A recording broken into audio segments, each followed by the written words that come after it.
Lars Larson, nationally syndicated talk show host and a big part of the SuperTalk family for many, many years. Lars, good morning, sir. How are you? Hey, good morning, Paul. And you have some fantastic music as get-backs from those commercial breaks. Teskey Brothers, and I. It's great because social media gives you a chance to find some of these groups that nobody would have ever heard of, and give them a little bit of a spotlight.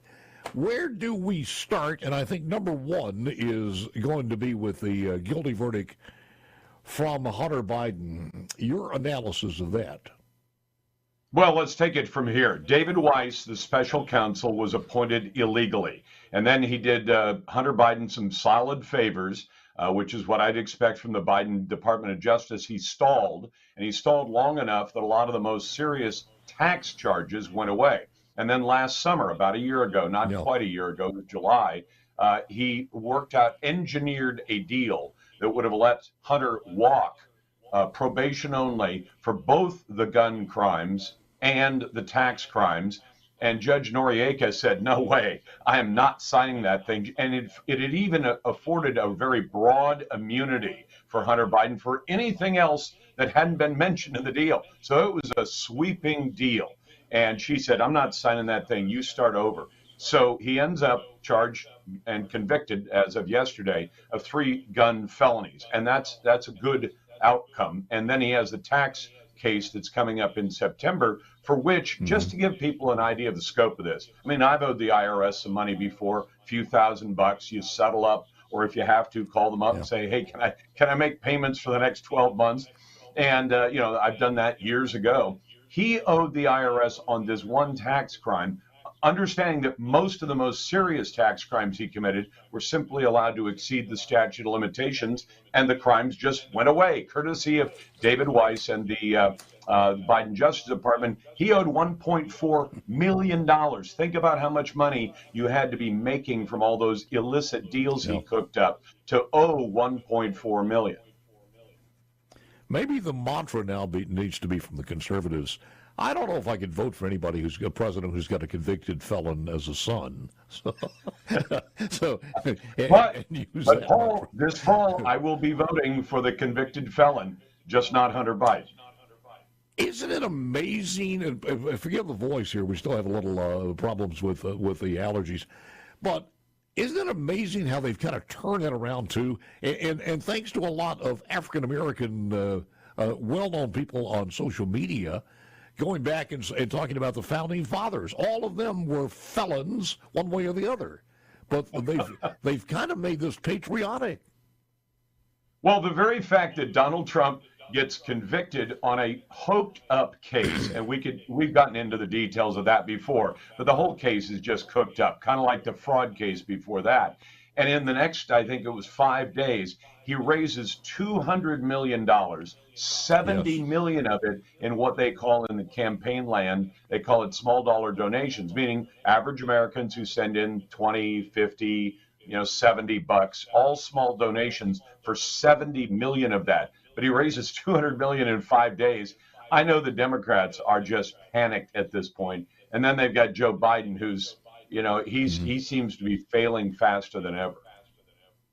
When you look at some of the absurdity, and I think it kind of tipped over, when you have people waiting breathlessly to see if you're going to say anything about your son and the gun charges and the drugs, while you're doing a scheduled event at a gun lobbyist or anti-gun lobbyist. I mean, you can't make that up.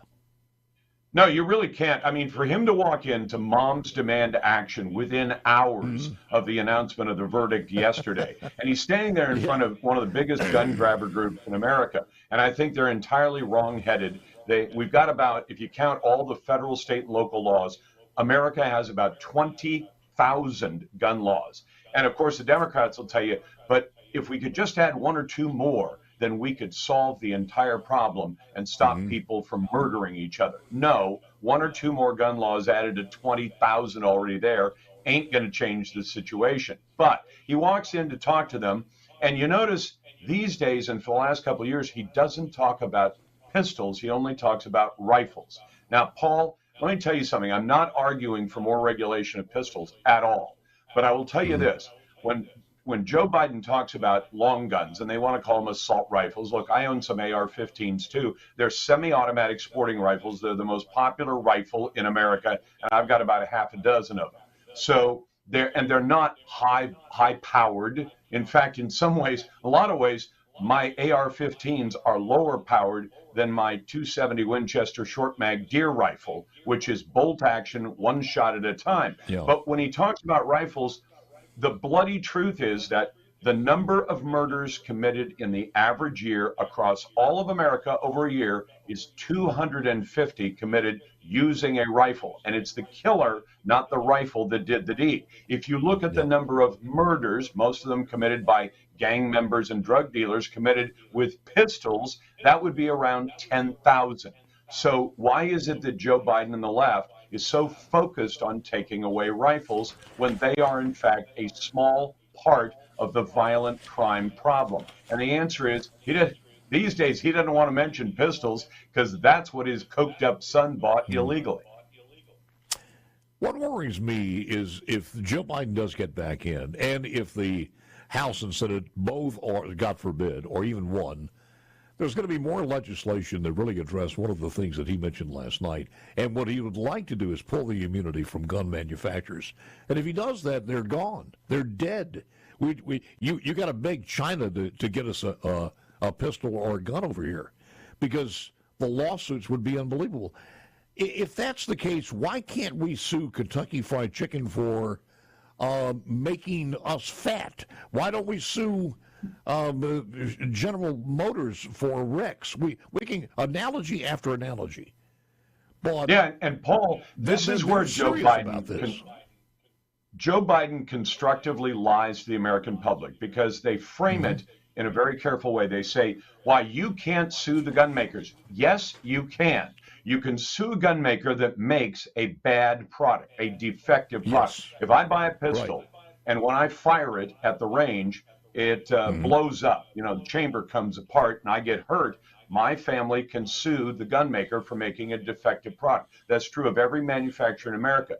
But as you point out correctly, what you can't sue the gun maker for is for making a perfectly legitimate product, and then a criminal uses it for criminal purposes to hurt people. I got a Ford parked out in the driveway. If I take that Ford and some criminal steals it, and he goes out and some jihadi decides to ram it into a crowd full of people, do you blame Ford Motor Company for that, or do you blame the criminal for the act? And the answer is you blame the criminal. Joe wants to be able to sue gun makers for making perfectly good guns. And as you point out, the minute that law passes, their insurance companies will call up and say, we can no longer cover you for liability. You are out of business. Two ways that I think they want to go around this one. Number one is find a way to have control of the ammunition. The other way is with the immunity clause as far as some of the gun manufacturers. I got to play this, and I want to hear your thoughts on this one. We have responsibility, Terry. We did not have any accountability for what was going on there, and we should have. This is ridiculous. You're going to ask me in the middle of the thing when they've already breached the inaugural stuff that should we call the Capitol Police? I mean, the National Guard? Why weren't the National Guard there to begin with? They thought that they had sufficient resources. That is not a question of how they had been. They don't know. They clearly didn't know, and I take responsibility. Yeah, well, she took the responsibility for about a couple of hours, and that was basically it. And now, my that was it. Was that, one of her daughters recorded that. It was. Her daughter is a documentary filmmaker. And imagine this happy coincidence that her documentary filmmaker daughter just happened to be there on January 6th. Now, Paul, call me a conspiracy theorist if you want. Nancy Pelosi wanted an incident to happen on January 6th. So let's tell you what we know. We know there was an incident on January 6th. 2 or 3 days later, I can't remember exactly which, I sat there and watched a live press conference by the FBI in which they announced at a live press conference, we warned the Capitol Police, we warned the D.C. Metro Police, we told them there was a big incident coming on January 6th. They told them days in advance. And she did not. Now, Nancy Pelosi runs the Capitol Police, and people say, no, she doesn't. It's run by a committee. Yes, and Nancy Pelosi named, at the time when she was House Speaker, named all the members of that committee. That's it. So she is the head of the Capitol Police. She could have ordered them, pull back all your people, more than full staff, put everybody on, bring your battle rattle. Yeah, you got to hold on for just a second. We'll be back in just a second. Got a break nation. June 27th, final segment. We only got a short segment here, but to Lars Larson. Final segment. Your question, your analysis. June 27th is the debate. How important is this to really the livability as a candidate for Mr. Biden? I think Biden's going to have to be fired up, and I don't know what it is they juice that guy up with, but we've all seen the weird. I don't know. You'll see him at one event. He can barely speak. There was the Wall Street Journal article interviewing 45 people from both sides of the aisle anonymously who said Joe Biden has to read off note cards to describe his own policies. If he doesn't show up completely fired up and capable of this exchange with Donald Trump, and Donald Trump, he may be bombastic, but he's very, very good on the debate stage. And I think he's going to mop the floor with Joe Biden, and then it's over. After the Normandy embarrassment of Joe Biden, I think he's just about done. I think that the stress is probably going to be on Trump's people to say, well, just hold on, just let him have it. Don't be too aggressive. Let him go because he'll strangle himself. Have you noticed that Trump has done that a lot lately? That he's measured in what he does in a way that he was not in the first campaign. I mean, I've loved him in both campaigns, and I'm going to vote for him. But the fact is, he has learned a lot about how to present his position and how to present a winning position. And I think he is going to do very well in the debate. And the fact is, what's Joe going to say? You know that? Have you told your audience yet that yesterday they arrested 8 people from Tajikistan who at least a number of them came in illegally, and they're ISIS terrorists, and they're in the country thanks to Joe Biden. How do you answer even that one issue among all the other issues that Joe Biden has to answer? You've got to wonder if there is a planned attack. Is the timing of that before November something that they will do or wouldn't do? I think you're right to ask that question because ISIS does not operate in a vacuum, and I think they pay attention to what's going on in the news. They know if Donald Trump comes in, number one, he's going to go after the terrorists in a way that Joe Biden never would. He's going to cut off the funding to Iran.